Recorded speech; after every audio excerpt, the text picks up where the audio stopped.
Hello दोस्तों, UPSC Hindi के online study platform में मैं गौरव त्रिपाठी एक बार फिर आप सभी का स्वागत करता हूं। दोस्तों, जैसा कि ये जो हमारी लेक्चर सीरीज़ है इसमें हम यूपी पीसीएस 2018 मेंस पेपर का डिस्कशन कर रहे हैं, वो भी हिंदी माध्यम में, खास करके हिंदी माध्यम के विद्यार्थियों को ध्यान में रखते हुए। तो आज इसी क्रम में जो जीएस पेपर 1 का पार्ट 3 होगा, इसमें हम प्रश्न संख्या क्वेश्चन जो 3 है और उससे लेकर क्वेश्चन 7 तक का डिस्कशन करेंगे। बेसिकली कुछ लोगों द्वारा मुझे सजेशन दिए गए थे कि सर मॉडल आंसर लिखने के बजाय, क्योंकि मॉडल आंसर तो हम अपने दैनिक उत्तर लेखन के अभ्यास में चर्चा कर ही रहे थे और अधिक समय लग रहा था जब हम ये लिख रहे थे। जो आपने पुराने लेक्चर देखे होंगे जिसमें हमने पूरा 125 शब्दों में जो मॉडल आंसर बनाया था, इसमें एक समस्या आ रही थी कि एक दिन में बेसिकली 2 ही प्रश्नों का अधिक से अधिक हम डिस्कशन कर पा रहे थे। इससे ज़्यादा हम प्रश्नों का डिस्कशन नहीं कर पा रहे थे क्योंकि समय बहुत सीमित था। तो अधिक से अधिक जल्दी इस कोर्स को समाप्त करने के लिए, ताकि आप लोग का डिस्कशन एक बार हो जाए जीएस पेपर 1, 2, 3, 4 ऐसे का, तो आज से मैंने एक नया पैटर्न किया है। मैं सिर्फ प्रश्नों को डिस्कशन करूंगा, उसके पॉइंट्स बता दूंगा, पूरे डिटेल में पॉइंट सारे बता दूंगा। चर्चा पे ज़्यादा जोर रहेगा, 125 शब्दों में आप उसको स्वयं से लिखने का प्रयास करेंगे और लगभग जो मैंने पॉइंट्स लिखे हैं चर्चा में बिल्कुल आपको वही लिखने हैं, तो बहुत अंतर नहीं होगा। आप एक बार देखें। तो सबसे पहली बात, अगर आपने अब तक इस चैनल को सब्सक्राइब नहीं किया है तो कृपया जल्दी से जल्दी सब्सक्राइब करें, क्योंकि ये आपके उत्साह पर ही निर्भर करता है कि कितनी जल्दी हम इस सीरीज को खत्म करेंगे। जितना ज़्यादा आप उत्साह दिखाएंगे उतना ही मेरा उत्साह बढ़ेगा और मैं इस सीरीज को जल्दी से जल्दी समाप्त करने का प्रयास करूंगा। आप मेरी अचीवमेंट देख सकते हैं। जो 2019 की सिविल सेवा की एग्जाम हुई है उसमें मैं इंटरव्यू में अपीयर्ड हुआ हूं, और जो ये लेक्चर है इसका पीडीएफ प्राप्त करने के लिए आप हमारे Telegram group t.me/UPSC Hindi with Gaurav को ज्वाइन कर सकते हैं। तो हमने पूरा पेपर देखा था आखिरी के लेक्चर में। लेक्चर 1 में हमने चैलेंजेस और इस पे बात की थी, इसके समाधान पे। लेक्चर 2 में हमने देखा था प्रश्न संख्या 1 और उसके बाद प्रश्न संख्या 2 का सोल्यूशन। चूंकि ये बहुत लंबा हो रहा था और दो अगर हम डिस्कशन करते वीकेंड पे तो पूरा साल भर लग जाता और अगला यूपी पीसीएस का एग्जाम आ जाता और ये सॉल्व नहीं हो पाता। तो आज से हम नए पैटर्न पे आते हैं और प्रश्न संख्या 3 को हम नए पैटर्न पे डिस्कशन करेंगे। तो आप प्रश्न पढ़ें। महात्मा गांधी भारतीय राजनीति के मध्यम मार्गी दृष्टिकोण का प्रतिनिधित्व करते हैं। तर्कपूर्ण, ये कर्तपूर्ण नहीं है, तर्कपूर्ण व्याख्या कीजिए। ये आपके सामने प्रश्न है, ठीक है। तो प्रश्न में कह रहा है कि महात्मा गांधी, आप अगर प्रश्न को समझें तो प्रश्न की समझ क्या कह रहा है कि महात्मा गांधी न ही उग्रवादी हैं, जैसे कि एग्जाम्पल के तौर पे आप दे सकते हैं बाल गंगाधर तिलक, लाला लाजपत राय, न ही इनको फॉलो करते हैं, न ही उदारवादी हैं। एग्जाम्पल के तौर पे आप देखेंगे चाहे एनी बेसेंट हो या फिर जो प्रारंभिक जो राष्ट्रवादी थे, प्रारंभिक राष्ट्रवादी में आप जितने को ले लें, दादा भाई नौरोजी फरदून जी, तैयब जी, बदरुद्दीन तैयब जी, तो जितने लोग प्रारंभिक कांग्रेसी थे, न उनके समान महात्मा गांधी उदारवादी हैं ये कह रहा है, न ही उग्रवादी हैं। ये क्या महात्मा गांधी कह रहा है कि मिक्सचर है। महात्मा गांधी दोनों के मध्यम मार्गी दृष्टिकोण का प्रतिनिधित्व करते हैं। तो आपको करना क्या है वो देखिए। आपको बताना है, इंट्रोडक्शन में आप कह सकते हैं कि महात्मा गांधी जो थे, ठीक है, इनका आप अगर देखेंगे जो भारतीय राष्ट्रीय आंदोलन में जब ये नेतृत्व किए 1915 के बाद, तो आप यहीं से सीधे शुरू कर सकते हैं कि 1915 में भारत में आगमन के पश्चात महात्मा गांधी का जो राष्ट्रीय आंदोलन में नेतृत्व था वो संघर्ष, विराम और संघर्ष के दृष्टिकोण पर आधारित था। तो यहां से ही देखिए आपकी शुरुआत हो जाती है। यहां पे संघर्ष क्या बता रहा है, उग्रवादी दृष्टिकोण, और विराम क्या बता रहा है, विराम में जो रचनात्मक कार्य कर रहे हैं, जो चीजों जब अंग्रेजों की बात मान लेते हैं तो वो क्या दिखा रहा है, वो उदारवादी दृष्टिकोण दिखा रहा है। तो इसी को आप इंट्रोडक्शन में 20 शब्दों में आराम से लिख सकते हैं कि महात्मा गांधी आगमन के पश्चात संघर्ष, विराम, संघर्ष की रणनीति पर काम किए भारत को आंदोलन, भारतीय राष्ट्रीय आंदोलन के दौरान, और वो मध्यम मार्गी दृष्टिकोण का प्रतिनिधित्व करता है। अब आपको तर्कपूर्ण व्याख्या करनी है। तो देखिए, इसको आप 2 तरीके से लिख सकते हैं। 2 तरीके से कैसे लिख सकते हैं? एक तो आप उदारवादी टेबल बना लीजिए, उग्रवादी बना लीजिए और महात्मा गांधी को बना लीजिए। इस तरीके से आप बना सकते हैं, ठीक है, क्योंकि 125 शब्दों में ही आपको लिखना है तो आप टेबलिंग फॉर्मेट में लिख सकते हैं, ठीक है। अब आपको क्या करना है, जो पहला फॉर्मेट होगा हमारा मेन पार्ट का, उसमें आप उदारवादियों की विशेषता बताएं कि महात्मा गांधी उदारवादियों की विशेषता क्या थी प्रार्थना, याचना, यही उनकी रणनीति थी। ठीक है, इंग्लिश में उसको 3P बोला जाता है। कृपया स्पेक्ट्रम को एक बार फॉलो करें, उसमें देखें, चीजों को पढ़ें थोड़ा। तो उदारवादियों का जो शुरू में मांग थी, प्रार्थना की नीति थी। ठीक है, तो महात्मा गांधी भी कई बार प्रार्थना की, याचना की नीति पर देखे गए। आप चाहे वो इरविन समझौते के दौरान देखें, ठीक है, चाहे वो आप 1919 में जब प्रथम विश्व युद्ध का शुरुआत हुई थी 1915 में, तब महात्मा गांधी जब अंग्रेजों का पूरी तरह से अंग्रेजी शासन के प्रति निष्ठा वर्णित किए थे। ठीक है, इसके अलावा महात्मा गांधी के गुरु थे कौन? गोपाल कृष्ण गोखले, वो स्वयं उदारवादी थे। ठीक है, जब महात्मा गांधी भारत में आए तो सबसे पहले गोपाल कृष्ण गोखले उनके राजनीतिक गुरु बने, स्वयं उदारवादी थे। नमक कर हटाने की मांग की थी महात्मा गांधी ने। ठीक है, वो किससे प्रेरित है? उदारवादियों से प्रेरित है। ठीक है, आप देखेंगे प्रारंभिक उदारवादियों की कुछ मांगे थी। जैसे अगर मैं थोड़ा सा चर्चा करूं इस पे, तो प्रारंभिक उदारवादी क्या मांग करते थे कि एक तो नमक कर का उन्मूलन कर दिया जाए। यहां पे हम देखते हैं एक बार थोड़ी सी चर्चा। सिविल सेवा में भारतीयों का प्रतिनिधित्व मिले। ठीक है, शक्तियों का पृथक्करण हो जाए, ये मांग करते थे। भारतीयों का प्रतिनिधित्व मिले सिविल सेवा में। ठीक है, राजस्व की दरों को कम की जाए, नमक से कर हटाया जाए। ठीक है, नमक से कर हटाया जाए। तो ये किसकी मांगे थी? उदारवादियों की। प्रारंभिक जो उदारवादी थे इनकी मांगे थी। अब आप कह सकते हैं महात्मा गांधी की जो मांग थी, नमक से कर हटाना, 1930 में नमक आंदोलन महात्मा गांधी की मांग भी थी।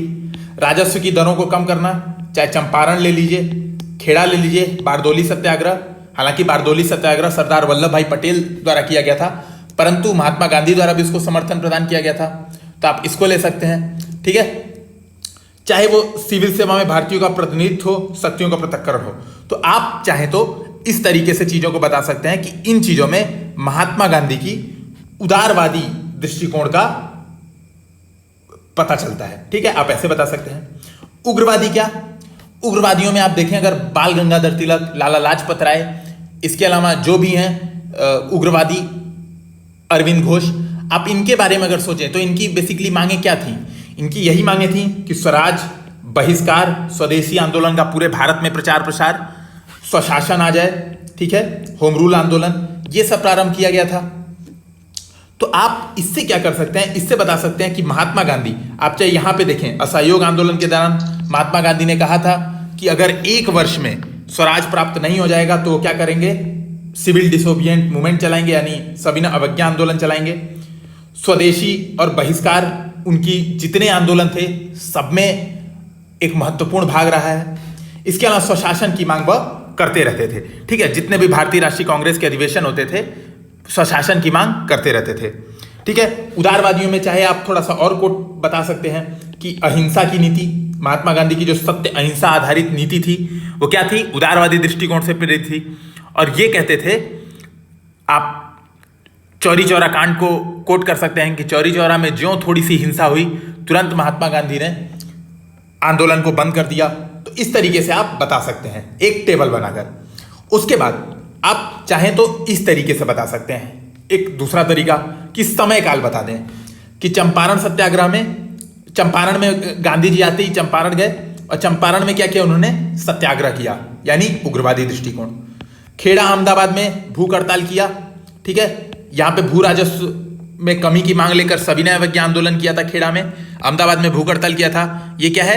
उग्रवादी और उदारवादी दृष्टिकोण का मिक्सचर है। आप दोनों को बताते रहें। ठीक है, यानी क्या बता सकते हैं कि दोनों का मिक्सचर, यानी मध्यम मार्गी दृष्टिकोण है। ठीक है, यहां से आप समझें, असहयोग आंदोलन उग्रवादी दृष्टिकोण प्लस उदारवादी दृष्टिकोण। कैसे? मध्यम मार्गी कैसे बताना है? असहयोग आंदोलन में बहिष्कार, स्वदेशी, ये सब अवयव थे। ठीक है, असहयोग आंदोलन में ये सब अवयव थे। इसके साथ साथ रचनात्मक कार्य, ठीक है, जो रचनात्मक कार्य वाले अवयव थे वो भी थे। तो यहां पे आप बता सकते हैं। इसके अलावा असहयोग आंदोलन का रद्द कर दिया जाना तुरंत चौरी चौरा के बाद, इसको बता सकते हैं। फिर सविनय अवज्ञा आंदोलन में आप बताएं कि दोनों तत्व मौजूद थे। इरविन की मांगों को स्वीकार करना, सेकेंड राउंड टेबल में कॉन्फ्रेंस में भाग लेना। आप बता सकते हैं कि देखिए उदारवादी तत्व, उग्रवादी तत्व क्या करना? तुरंत धरने पे बैठ जाना। फिर क्या करना? जेल में भी आप देखेंगे विभिन्न अपनी मांगों को लेकर भूख हड़ताल पे बैठना, चाहे वो कम्युनल अवार्ड आया हो उस समय। फिर आप बताएंगे भारत छोड़ो आंदोलन के दौरान तो भारत छोड़ो आंदोलन के दौरान क्या हुआ था, अंततः महात्मा गांधी पूरी तरह से उग्रवादी दृष्टिकोण पर आ गए थे और उन्हें कहा था अंग्रेजों अब भारत छोड़ो, क्विट इंडिया मूवमेंट, अंग्रेजों अब भारत छोड़ो नहीं तो खैर नहीं है, यानी अब अहिंसा को वो छोड़ देते हैं, कहते हैं ठीक है थोड़ी बहुत हिंसा भी हो तो अब जायज है। तो इन उदाहरण से भी आप समझा सकते हैं चीजों को एक एक करके, लेकिन अब आपको निष्कर्ष भी लिखना होगा। जब आप ये समझा देंगे, इसके बाद एक जो पार्ट आता है निष्कर्ष का, तो निष्कर्ष में आप क्या बताएंगे, जो महात्मा गांधी का यह मध्यम मार्गी दृष्टिकोण है यह मुख्यतः किस बात को बताता है, इसने क्या किया, उनकी स्वीकार्यता को बढ़ाई, ठीक है, और आजादी की लड़ाई में वह सर्वोच्च नेता बने तथा भारत को आजादी दिलाने में महत्वपूर्ण भूमिका निभाई। आप निष्कर्ष इस तरह से लिख सकते हैं कि महात्मा गांधी की समयानुसार स्वयं की रणनीतियों में परिवर्तन की उनकी इसी क्षमता ने उनकी स्वीकार्यता बढ़ाई। चाहे आप देखें कांग्रेस हो, चाहे समाजवादी हो, चाहे सुभाष चंद्र बोस हो, चाहे जवाहरलाल नेहरू हो, सभी महात्मा गांधी का सम्मान करते थे, कोई विरोध नहीं करता था। तो आप इस बात को बताएं कि जो उनका मध्यम मार्गी दृष्टिकोण था, इसी ने कहीं ना कहीं, चाहे आप औद्योगिक मजदूरों की बात कर लें, मजदूरों के लिए अहमदाबाद में मिल आंदोलन पे हड़ताल करते हैं, चाहे आप देखें कि समय समय पर वह पूंजीवादियों को भी कहते हैं कि आप न्यासीता का सिद्धांत देते हैं, ठीक है, सर्वोदय का सिद्धांत देते हैं, तो आपको क्या करना चाहिए, आपको ये चीजें बतानी चाहिए, सॉरी सर्वोदय नहीं, अंत्योदय का सिद्धांत, तो आपको ये चीजें बता देनी चाहिए कि महात्मा गांधी की जो समयबद्ध रणनीतियों में मध्यम मार्गी दृष्टिकोण का जो परिवर्तन था, वो क्या करता था, आजादी की लड़ाई में उन्हें सर्वोच्च नेता के रूप में स्थापित कर दिया था। तो आप इस बात को अवश्य निष्कर्ष में लिखें। 125 शब्दों में लिखने के लिए मेरे हिसाब से आपको ये टेबल फॉर्मेट में जाना चाहिए और लिख के कृपया इस आंसर को अवश्य एक दूसरे से चेक कराएं। प्रश्न संख्या 4 देखते हैं। प्रश्न संख्या 4 को पढ़िए। सांप्रदायिक हिंसा धार्मिक कट्टरपंथियों द्वारा भड़काई जाती है, पहला। असामाजिक तत्वों द्वारा प्रारंभ की जाती है, दूसरा। राजनीतिक कार्यकर्ताओं द्वारा प्रोत्साहित की जाती है, तीसरा। निहित स्वार्थों द्वारा वित्त पोषित होती है, चौथा। और आपको क्या करना है, टिप्पणी करना है। अब बात को समझिए, मैं किसी राजनीतिक दल से प्रेरित नहीं हूं, पहले इस बात को मान लीजिएगा। अब हम दिल्ली दंगे को इस चीज पे अप्लाई करते हैं, जो हाल में ही दिल्ली दंगा हुआ था या मुजफ्फर दंगा हुआ था, उससे इस चीज को सोचते हैं। धार्मिक कट्टरपंथियों द्वारा भड़काई गई थी, ठीक है। क्या बताया जा रहा था, चाहे वह हिंदू धर्म के कुछ लोग हों, ठीक है, मैं नाम नहीं लूंगा, वैसे आपको पता ही होगा, आपने देखा ही होगा, कपिल मिश्रा, शरजील इमाम, ये लोग थे, ठीक है। तो चाहे वो हिंदू धर्म के लोग हों, ठीक है, जो कट्टरपंथी हों, चाहे वह इस्लाम के हों, जिन्होंने बताया कि यार ये आ रहा है, पता नहीं क्या क्या आ रहा है, इससे हमारे धर्म पे संकट हो जा रहा है, ये समझिए। असामाजिक तत्वों द्वारा प्रारंभ की जाती है। कुछ लोग क्या किए, एक दूसरे के खिलाफ धरना प्रदर्शन किए और उसी में से 2-4 लोग ने एक दूसरे के ऊपर फायरिंग कर दी। आपने देखा होगा कुछ शाहरुख, ऐसे ऐसे अलग अलग नाम थे, जो लोग वीडियो में आगे आपको फायरिंग करते हुए, फेंकते हुए चीजों को दिखाई दे जाएंगे। राजनीतिक कार्यकर्ताओं द्वारा प्रोत्साहित की जाती है, इसका एग्जाम्पल देने की आवश्यकता ही नहीं है, आपको स्वयं पता होगा। निहित स्वार्थों द्वारा वित्त पोषित होती है। भाई इसका पैसा कौन दे रहा है, ठीक है, कहीं एनजीओ से मिल रहा है, चीजों से मिल रहा है। अब हम देखते हैं, इसको समझते हैं, ठीक है। अब आपको क्या करना है, जो एक चीज और आपको समझ लेनी चाहिए। देखिए प्रश्न में बोल रहा है ना, इस बात को समझिएगा, प्रश्न में बोल रहा है टिप्पणी कीजिए, ठीक है। टिप्पणी कीजिए का अर्थ क्या होता है कि जो स्टेटमेंट गिवन है ना, आपको जो स्टेटमेंट गिवन है, इससे आप सहमत हैं, पूरी तरह से असहमत हैं, मतलब आप इस बात को मानते हैं क्या कि ऐसा होता है, क्या आप इस बात को बिल्कुल नहीं मानते हैं, और क्या आप संतुलित रखते हैं, मतलब हाँ कुछ हद तक ये बात आपकी सही है, परंतु बात पूर्ण नहीं है, कुछ पूर्ण करने की आवश्यकता है। तो जो एक सिविल सर्विसेज का एस्पिरेंट होता है असली, वो क्या करता है, संतुलन में विश्वास रखता है। मध्यम मार्गी दृष्टिकोण, जो अभी हमने महात्मा गांधी का देखा था, वो कहता है यार ऐसा है, कथन में बात तो सही है, आप देखेंगे भी, अगर नॉर्मल लाइफ में देखेंगे तो बात तो बिल्कुल सही है, लेकिन कथन में कुछ कमियां भी हैं, वो उस बात को भी बताता है, ठीक है। उदाहरण के तौर पे आपको दिल्ली दंगे, गुजरात में दंगे और मुजफ्फरनगर जो दंगे हुए हैं उसको ध्यान में रखना चाहिए, ठीक है। अब तरीका अगर हम बात करें, कैसे आंसर राइटिंग में सोचना है आपको ऐसे प्रश्नों में, ऐसे प्रश्न जब आ जाते हैं तो हमारा अप्रोच क्या होगा, कैसे लिखें। और जो हमारी मुख्य प्रॉब्लम होती है, हमेशा की तरह स्ट्रक्चरिंग ही प्रॉब्लम होती है, क्योंकि पता तो आपको होता है लेकिन समझ भी नहीं आता पहले क्या लिखें बाद में क्या लिखें। तो देखिए, एक तो जो मैंने आपने देखा होगा, हाल में मैंने एक लेक्चर लाया है कि सेकेंड ARC की रिपोर्ट को कैसे पढ़ें। तो उसमें जब आप रिपोर्ट एक पढ़ेंगे, क्राइसिस मैनेजमेंट और सार्वजनिक व्यवस्था, एक रिपोर्ट है सार्वजनिक व्यवस्था।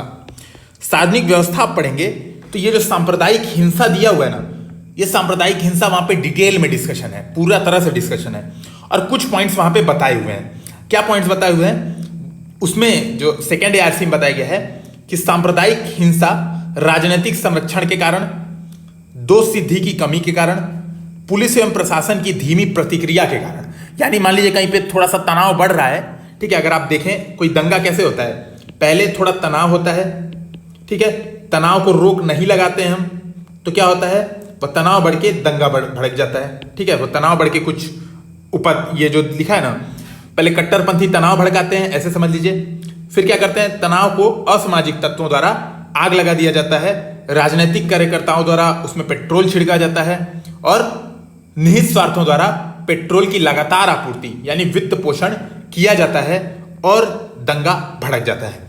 तो आप इससे समझ सकते हैं, सेकेंड ARC में एकदम क्लियर समझाया हुआ है।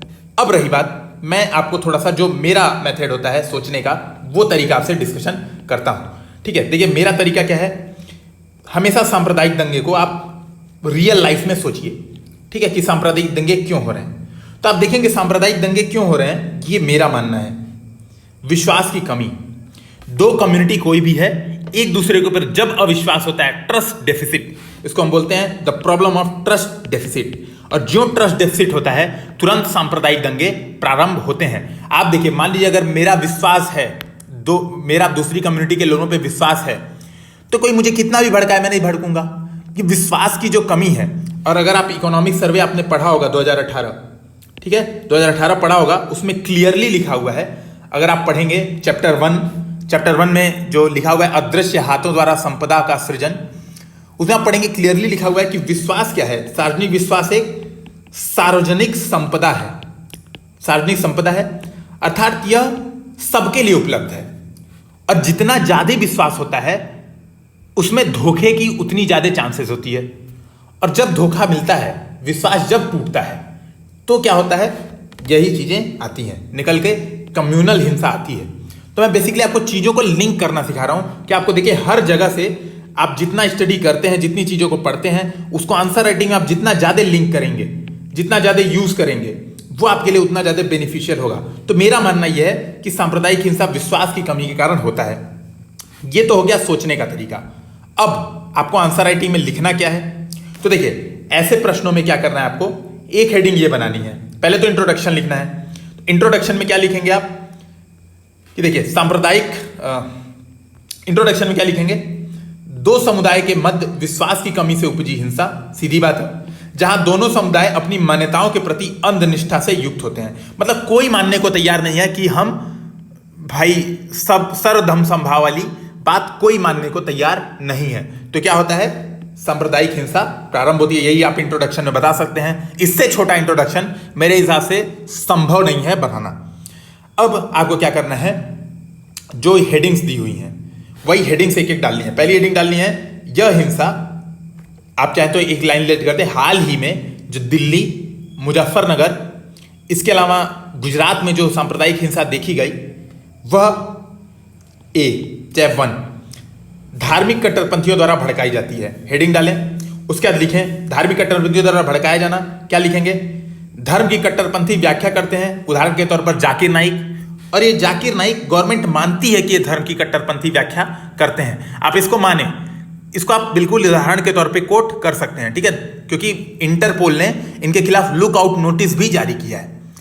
तो धर्म की कट्टरपंथी व्याख्या करते हैं जो धार्मिक कट्टरपंथी होते हैं, तो यानी ये भड़का रहे हैं, दूसरे समुदाय को खतरे के रूप में प्रस्तुत करते हैं, ठीक है, दूसरे समुदाय को खतरे के रूप में। आप आजकल अगर आप फेसबुक, व्हाट्सएप चला रहे होंगे तो कई जगह आप देखेंगे क्या बोलता है, हिंदू राष्ट्र होना चाहिए, कई जगह बोलता है कि जिहाद होना चाहिए। मतलब कोई नहीं मानता है, सब लोग क्या करते हैं, एक दूसरे को, देखिए एक आदमी कह रहा है हिंदू राष्ट्र हो और दूसरा कह रहा है जिहाद हो, यानी इस्लामिक राष्ट्र बने।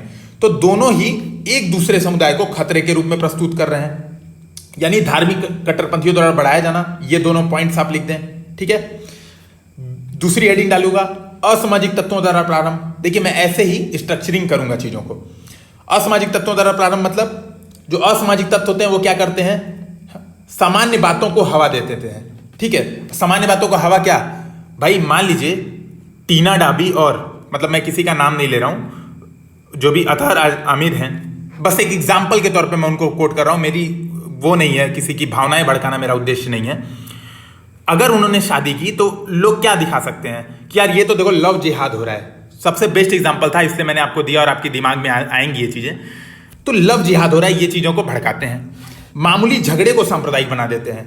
आप अगर आपने दैनिक न्यूज़पेपर आप पढ़ रहे होंगे, कोई भी न्यूज़पेपर, तो आप देखेंगे कि यार क्रिकेट का झगड़ा होता है तो उसको भी बोल देते हैं कि ये तो दो समुदायों के बीच में झगड़ा था, और तनाव बढ़ जाता है। तो मामूली झगड़े को सांप्रदायिक बना दिया, ये बात हो गई।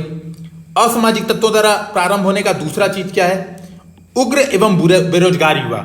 जो युवा हैं सोशल मीडिया, चाहे तो यहाँ पे आप सोशल मीडिया द्वारा ऐसे लिख सकते हैं, सोशल मीडिया द्वारा उग्र एवं बेरोजगार युवा। फेसबुक पे आप देखेंगे हमेशा बड़ी बड़ी जो भावनाएं भड़काने वाली जो चीजें हैं, सांप्रदायिक, ये असामाजिक तत्वों द्वारा बड़ी बड़ी पोस्ट डाली जाती है कि यार ये देखो इसने ऐसा कर दिया, इसने ऐसी लड़की के साथ ऐसा कर दिया, कुछ भी अलग अलग तरीके की पोस्ट डाली जाती है। और वो क्या होते हैं? उग्र मानसिकता वाले बेरोजगार युवा होते हैं। क्यों? निठल्ले पड़े रहते हैं, काम धाम कुछ होता नहीं है, तो सोचते हैं चलो फेसबुक पे पोस्ट ही कर लें। ठीक है, तो आपको ये बात समझनी होगी। चाहे मुजफ्फरनगर दंगे हो, चाहे दिल्ली दंगे हो, इसमें बयानबाजी ने यानी असामाजिक तत्वों ने इन दंगों को भड़काने में महत्वपूर्ण भूमिका निभाई। सी, जो तीसरा पॉइंट, जो तीसरा उन्होंने कहा, क्या कहा है? देखिए प्रश्न को एक बार मैं फिर से दिखाता हूं।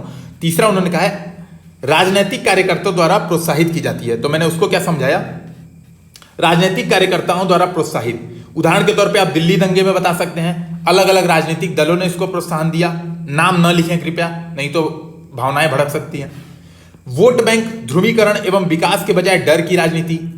ठीक है, देखिए मतलब आप ऐसे समझिए, ये अलग है और विकास, आप इसको ऐसे लिख लें, विकास के बजाय वोट बैंक एवं ध्रुवीकरण तथा डर की राजनीति। ठीक है, वो थोड़ा सा शब्द लिखने में इधर उधर हो गया। तो आपको क्या समझना होगा कि विकास के बजाय ये लोग क्या करते हैं? देखते हैं भाई डेवलपमेंट तो हुआ नहीं, 5 साल तो कर लिया शासन, कुछ विकास तो हम कर नहीं पाए, अब क्या करें? तो कोई भी दल, मैं किसी एक दल के पक्ष में नहीं हूं, मैं फिर से बता रहा हूं, कोई भी दल यही करता है, चाहे 70 साल में आप देख लें, चाहे वर्तमान 5 सालों में देख लें, कुछ भी देख लें, कोई बदला, कुछ नहीं बदला है। तो क्या होता है? डर की राजनीति होती है कि यार इस संप्रदाय से हमें खतरा है, तो ध्रुवीकरण कर लेते हैं। तो राजनीतिक कार्यकर्ताओं द्वारा स्वहित के लिए प्रोत्साहन दिया जाता है। फिर डी पॉइंट, निहित स्वार्थों द्वारा वित्त पोषण। ये बहुत बड़ा पॉइंट है। आप देखेंगे कई एनजीओ जो हैं, चाहे वो ग्रीन पीस हो, और ये ग्रीन पीस की बात मैं नहीं बोल रहा हूं, इंटेलिजेंस ब्यूरो की एक रिपोर्ट आई थी और ग्रीन पीस को इसीलिए इंडिया में बैन किया जा रहा था।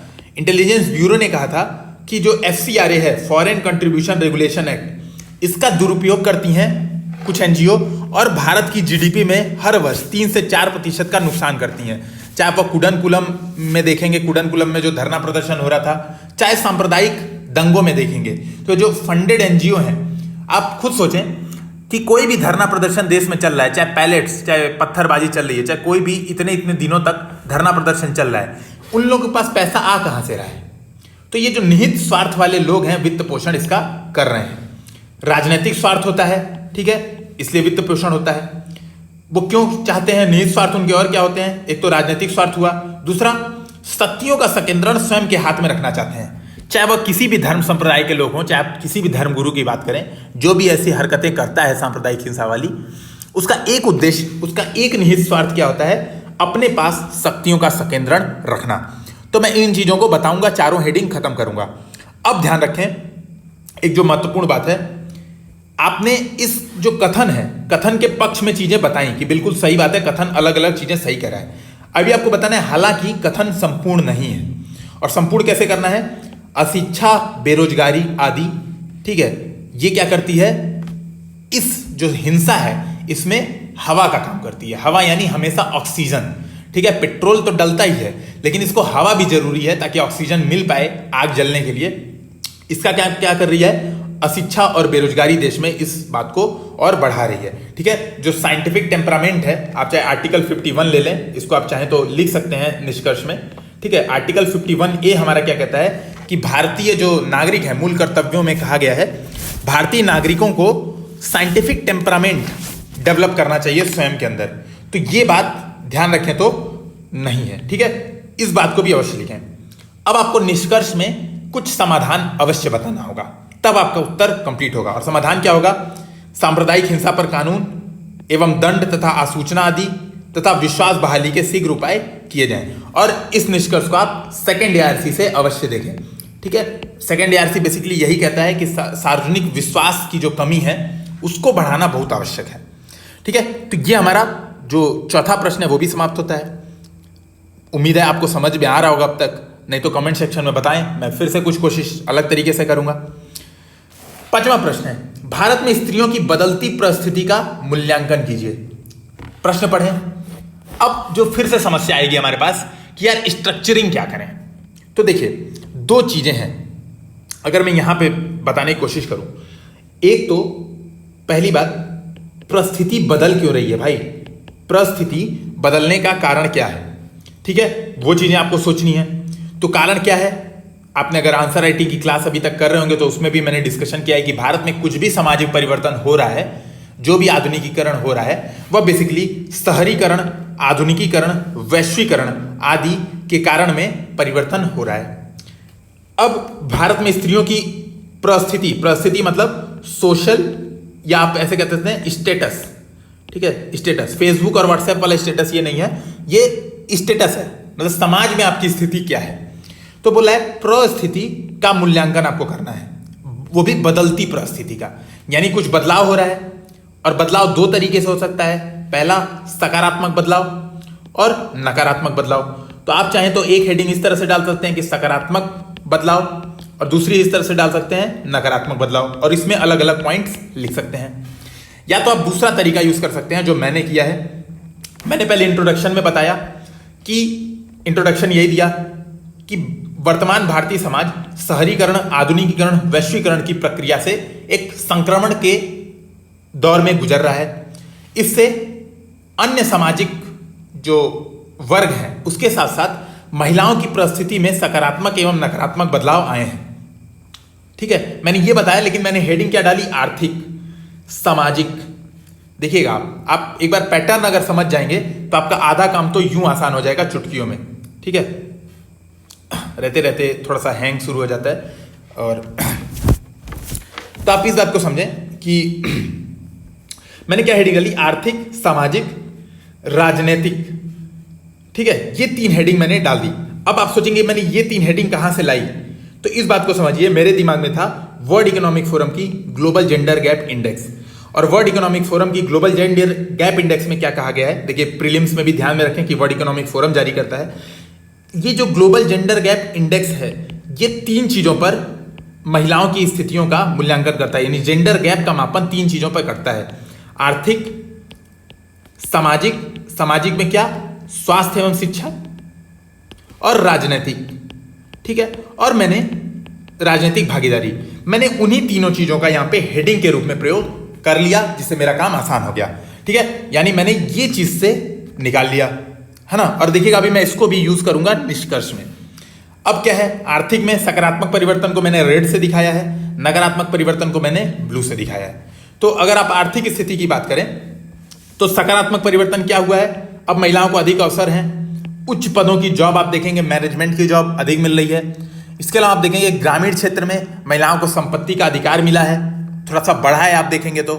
ठीक है, इन चीजों में आर्थिक रूप से महिलाओं में सकारात्मक परिवर्तन आया है। परंतु नकारात्मक क्या है, अभी भी पिंक कॉलर जॉब होता है। ठीक है, मजदूरी गैप है। अगर ILO की रिपोर्ट देखें तो अभी महिलाओं और पुरुषों में समान कार्य के लिए 22% का जो वेतन है उसमें डिफरेंस है। कार्यस्थल पर यौन उत्पीड़न की अभी समस्या है। और लेबर फोर्स पार्टिसिपेशन रेट, जो श्रम बल भागीदारी दर है, वह निरंतर गिरती जा रही है। ठीक है, इसी तरह से मैं सामाजिक में देखूं तो सकारात्मक परिवर्तन क्या है, शिक्षा में ग्रॉस इनरोलमेंट रेशियो में वृद्धि हुई है। उच्च शिक्षा में आप देखेंगे तो पुरुषों से अधिक नामांकन महिलाओं का हो चुका है।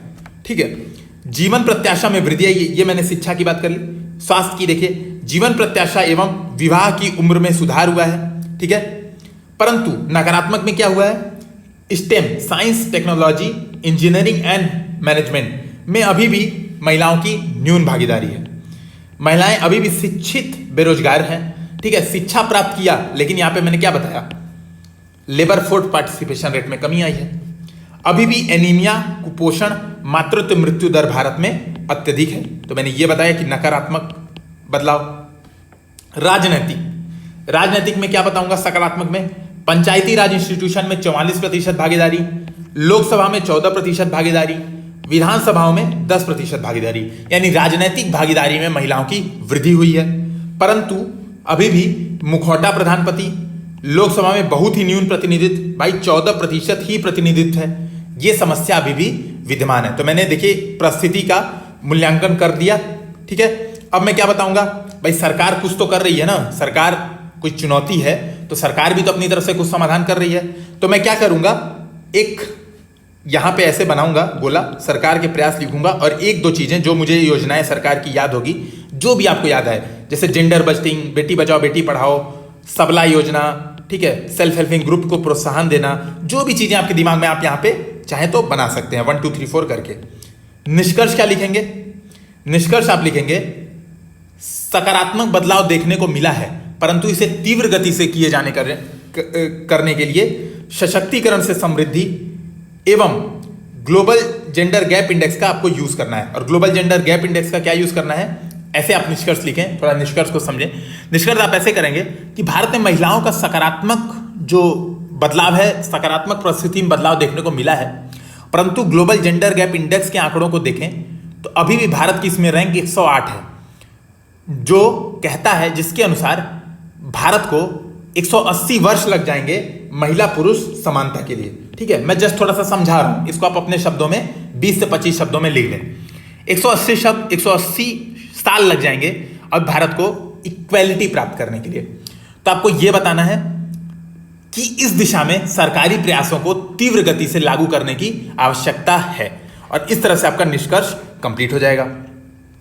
आज का आखिरी क्वेश्चन देखते हैं, शहरी समस्याओं के समाधान की विवेचना कीजिए। ठीक है, अब देखिए बहुत ही रैंडम और ओपन एंडेड क्वेश्चन है। ठीक है, अब आप क्या कर सकते हैं, थोड़ा सा चीजों को ध्यान में रखें। जीएस पेपर 1 में पूछा गया है, और जीएस पेपर 1 का सिलेबस आप देखेंगे तो भूगोल है, इतिहास है, इसके अलावा सामाजिक विज्ञान है। ठीक है, 3 बेसिकली जीएस पेपर 1 का सिलेबस है ना। इस चीज को ध्यान में रखते हुए, जीएस पेपर 2 के सिलेबस को ध्यान में रखते हुए यानी गवर्नेंस, जीएस पेपर 3 के सिलेबस को ध्यान में रखते हुए यानी इकोनॉमिक्स, आप हेडिंग्स का सिलेक्शन कर सकते हैं। तो देखिए, शहरी समस्याओं के समाधान की विवेचना कीजिए। पहले मैं प्रश्न का अप्रोच समझा दे रहा हूं आपको। ठीक है, तो अप्रोच क्या होगा, समस्या बताएं और समाधान की अप्रोच रखें। क्यों, नहीं तो आप बहुत ही रैंडम आंसर लिखना शुरू कर देंगे। जैसे शहरी समस्याएं मैं क्या बता सकता हूं, एक जगह मान लीजिए मैंने समस्याएं बताई, तो समस्याएं क्या, मैं बता सकता हूं मलिन बस्तियां हैं। अच्छा, समस्याओं को सोचने का मैं तरीका बताता हूं। मैं अभी हाल में ही जो इंटरव्यू था मेरा सिविल सेवा का, तो मैं दिल्ली गया था। दिल्ली में घिटोरनी में मेरे कुछ दोस्त रहते हैं और इंजीनियरिंग सर्विसेज की तैयारी करते हैं। उनसे मिलने गया, पता चला भाई वो इंडिया का शहरीकरण का सबसे खराब उदाहरण है। ठीक है, शहरीकरण का सबसे खराब उदाहरण है, और जितनी शहरीकरण की समस्याएं घिटोरनी में आपको मिल जाएगी। और फिर मैंने क्या किया, आया और मैंने दिल्ली के घिटोरनी की केस स्टडी देखी। ठीक है, मैंने तुरंत उसी दौरान आते ही मैंने केस स्टडी देखी कि, और फिर मुझे पता चला यार ये तो मतलब शहरीकरण का वर्स्ट एग्जांपल अगर समस्याओं को बताना है, तो अगर यही प्रश्न 250 शब्दों में पूछा होता तो मैं अवश्य एक किनारे बक्सा बना के घिटोरनी की केस स्टडी अवश्य लिखता। ठीक है, लेकिन यहां पे हमारे पास मौका नहीं है अपने ज्ञान को बघाड़ने का, तो हम ज्ञान नहीं बघाड़ेंगे। सोचेंगे कैसे, दिल्ली के घिटोरनी से ही आप सोच सकते हैं। ठीक है, अच्छा आपका घिटोरनी जाना जरूरी नहीं है ना। अब देखिए, तो आपको क्या बताना है, समस्या एवं समाधान। तो एक तरीका आप क्या कर सकते हैं, समस्याओं को पहले बता दिया कि मलिन बस्तियां हैं, जाम, ठीक है, प्रदूषण, वायु प्रदूषण, इन चीजों को आपने अलग अलग बताया, अवसंरचना नहीं है। अब इसका समाधान आपने शुरू किया। ये बहुत अच्छा तरीका नहीं है, बहुत ही रैंडम आंसर, स्ट्रक्चरिंग नहीं हो पाएगी आपकी, कुछ अच्छे पॉइंट छूट सकते हैं। इसकी बजाय आप क्या करें, ऐसे हेडिंग डालें, एक टेबल बनाए, समस्या दूसरा समाधान। आर्थिक समस्या शहरों की क्या है, बेरोजगारी है, अल्प मजदूरी है, असमानता है। चाहे तो आप कुछ, अगर आपको याद है, जैसे यहाँ पे ऑक्सफैम की रिपोर्ट आप ले सकते हैं कि ऑक्सफैम के अनुसार 1% जो धनिक वर्ग है वह 73% संपत्ति को रखता है, ये बता सकते हैं। इसका समाधान क्या है? Universal basic income. कांग्रेस की जो न्याय स्कीम आई थी उसको दिमाग में रखें, ठीक है, न्याय स्कीम। हालांकि कोट न करें इसको, बस आपको यूनिवर्सल बेसिक इनकम कोट करना है, ठीक है। नेशनल अर्बन लाइवलीहुड मिशन एवं स्टार्टअप इंडिया आदि का क्रियान्वयन। स्टार्टअप इंडिया से क्या होगा? बेरोजगारी आदि का समाधान होगा। पर्यावरणीय समस्याएं क्या है? धूल है, प्रदूषण है, देखे ही होंगे आप दिल्ली में। उदाहरण के तौर पे आप लिख सकते हैं दिल्ली सहित 14 महानगर विश्व के सर्वाधिक प्रदूषित भारत के हैं। अच्छा, ऐसे प्रश्नों में आपको एग्जाम्पल्स अधिक से अधिक कोट करने होते हैं, लेकिन बात वही है, अब ऐसा प्रश्न 125 शब्दों में क्यों पूछा गया, ये मेरी समझ के बाहर है। 250 शब्दों में पूछा होता तो हम बहुत अच्छा आंसर लिख सकते थे, लेकिन 125 शब्दों में आपको टू द पॉइंट ऐसे ही, बल्कि मैं तो कहूंगा आप यही उठा के छाप दें, समझने वाला समझ जाएगा कि यार आपके पास शब्द सीमा नहीं थी ज्यादा, तो आपने चीजों को बिल्कुल छोटे छोटे में लिख दिया। तो पर्यावरणीय समस्या क्या है? धूल, प्रदूषण, जलीय अतिक्रमण है, आपदाएं हैं, बाढ़, चाहे आप देखेंगे अग्निकांड डेली होते रहते हैं, ठीक है। हाल में आपने देखा होगा जो अभी कुछ दिन पहले ही आंध्र प्रदेश में विजाग में स्टीरीन गैस लीकेज हुआ, ठीक है। इन चीजों का आप चाहें तो बता सकते हैं। इसका समाधान कैसे हो? नियोजन हो, ठीक है। नियोजन मतलब प्लानिंग हो। नीति आयोग की शहरी रणनीति 2030 कोट कर दें, बहुत अच्छी बात होगी। नेशनल क्लीन एयर प्रोग्राम, अपशिष्ट प्रबंधन आदि को लागू किया जाए। यहाँ पे एक समस्या में आप अपशिष्ट भी बता सकते हैं, ठीक है। और मेरे पास तो आंकड़े भी हैं, लेकिन कोट नहीं कर पाएंगे हम, क्योंकि नहीं है शब्द सीमा उतनी। सामाजिक समस्याएं क्या है? घेटो, मलिन बस्तियों में न्यूनतम सुविधाओं का अभाव, मलिन बस्तियों में न ही जल मिलता है। मलिन बस्तियां मतलब मुंबई की धारावी देख लीजिए, ठीक है, दिल्ली की घिटोरनी, ये भी मलिन बस्तियों में ही आएगा। नशाखोरी, अपराध आदि की समस्या बहुत ज्यादा है घिटोरनी में, ठीक है, उदाहरण के तौर पे कोट कर सकते हैं। इसका समाधान कैसे होगा? प्रधानमंत्री आवास योजना का क्रियान्वयन, मलिन बस्तियों का पुनर्वास, कम्युनिटी पुलिसिंग आदि की जाए। इसी प्रकार अवसंरचनात्मक समस्याएं क्या है? जाम लगता है, आवास नहीं है सबके लिए, जल नहीं है, तो जो भी इंफ्रास्ट्रक्चर रिलेटेड आपको प्रॉब्लम दिख रही है उसको लिखें। कैसे इसका समाधान होगा? Transit oriented development. Transit oriented development क्या कहता है? सड़क के किनारे किनारे आवास बनाए जाए, यानी पहले मार्ग बनाए जाए, पहले परिवहन सुविधाएं विकास की जाए, उसके बाद आवास आदि विकास किए जाए। पैदल दूरी पे होगा तो आपको ये जाम आदि की समस्याएं नहीं मिलेगी। स्मार्ट सिटी बनाए जाए, ठीक है, स्मार्ट सिटी प्रोग्राम बता सकते हैं। प्रशासनिक समस्याएं क्या है? सरकारी योजनाओं तक पहुंच नहीं है, ठीक है, तो इसका समाधान कैसे होगा? ई गवर्नेंस, मोबाइल ऐप इत्यादि के माध्यम से। अब देखिए, प्रशासनिक, अवसंरचनात्मक, सामाजिक, पर्यावरणीय, आर्थिक, ये मैंने हेडिंग बनाई है। आप चाहे तो एक और समस्या बता सकते हैं, नैतिक, ठीक है, नैतिक समस्याएं भी। नैतिक समस्याएं क्या है? जैसे लिंगानुपात में कमी, ठीक है, महिलाओं का उत्पीड़न, इन चीजों को भी आप बता सकते हैं। बेसिकली आपको यह समझना है जो मैंने हेडिंग डाली है वो कैसे डाली है। हेडिंग मैंने जीएस पेपर 1, 2, 3, 4 के सिलेबस के अकॉर्डिंग सोच के डाली है। तो ये मैंने मुख्य भाग को कंप्लीट किया। इंट्रोडक्शन में मैं क्या लिखता? इंट्रोडक्शन में एक मेरे पास बहुत अच्छा स्टेटमेंट था यूनाइटेड नेशन पॉपुलेशन फंड का, मैं हमेशा यूज करता हूं क्योंकि मेरा ज्योग्राफी ऑप्शनल भी है, तो उसमें इन चीजों को मैंने थोड़ा पढ़ा हुआ है। मैं हमेशा यूज करता हूं। यूनाइटेड नेशन पॉपुलेशन फंड कहता है the urbanisation in India is hidden and messy. वो कहता है कि भारत में जो अर्बनाइजेशन है वो हिडन है एंड मेसी है, यानी अनियोजित एवं छद्म। भारत में जो शहरीकरण है वह अनियोजित एवं छद्म प्रकार का है। तो मैं इसको इंट्रोडक्शन में हमेशा यूज करता हूं। फिर लिखता हूं जो कि विभिन्न समस्याओं से ग्रस्त है। तो मैं क्या करता? फिर समस्या और समाधान की अप्रोच बताता। अब इसी में आपको जो हाल में आपने न्यूज में पढ़ा होगा कि G20 की मीटिंग में ग्लोबल स्मार्ट सिटी अलायंस की बात की गई और भारत उसमें शामिल हुआ है, तो निष्कर्ष में ऐड कर दें, ठीक है। निष्कर्ष और अच्छा कैसे लिख सकते हैं आप बता सकते हैं। स्थानीय स्वशासन में भागीदारी दी जाए, म्यूनिसिपल बॉन्ड लगाए जाए ताकि वित्तीय समस्या खत्म हो जाए, सेकेंड ARC के कर संग्रहण पर दिए गए सुझावों को लागू किया जाए। तो आप फिर से देखेंगे मैंने फिर से सेकेंड ARC की रिपोर्ट में जो सुझाव थे उसको यहाँ पर कोट किया है। सेकेंड ARC की रिपोर्ट में क्या क्या सुझाव दिए गए हैं उसको अवश्य पढ़ें। सेकेंड ARC ने कहा कि बेसिकली जो भारत के शहर हैं अपनी क्षमता के मुताबिक कर संग्रहण नहीं करते हैं, तो उन्होंने विभिन्न उपाय बताए कि जियो टैगिंग करिए, पता नहीं क्या क्या उपाय बताए हैं। आप उसको एक बार देखें सेकेंड ARC। अब तो मैंने बता भी दिया किस प्रकार आपको पढ़ना है, यूज भी। तो दोस्तों उम्मीद है आपको यह वीडियो पसंद आया होगा। कृपया अपना उत्साह दिखाएं, अधिक से अधिक लोगों तक इसे शेयर करें ताकि हम ये जो सिलेबस है, जो ये कोर्स है हमारा यूपीपी से डिस्कशन, इसको जल्दी से जल्दी समाप्त कर दें। मेरी कोशिश ये रहेगी कि मैं 1 से 2 हफ्ते में समाप्त कर दूं, लेकिन यह कुल मिला के आपके उत्साह पर अधिक निर्भर करेगा। धन्यवाद।